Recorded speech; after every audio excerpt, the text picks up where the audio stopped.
মারাত্মক অ্যাক্সিডেন্ট। এটার লোকেশনটা হচ্ছে বগুড়া বারোপুর ঝোপগাড়ি। এটা হচ্ছে গাড়ির নাম্বার ঢাকা মেট্রো ট 203448।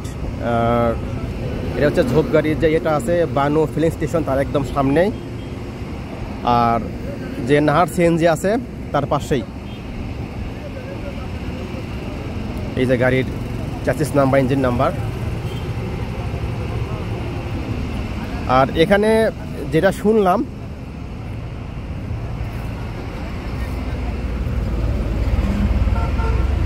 এটা হচ্ছে মোবাইল ফোন আসছিল, ওই ড্রাইভার মোবাইলটা বের করে যখন রিসিভ করবে তখনই আর কি মনোযোগটা অন্যদিকে যায়, তখনই ব্যালেন্স হারা হয়ে আর একটা ট্রাকের পিছনে আর কি ধাক্কা লাগে।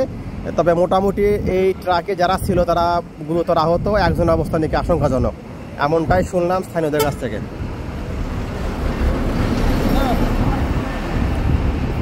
আবারও বলি, বগুড়া বারোপুর ঝোপগাড়ি এরিয়াতে নাহার স্টেশনের একদম সামনে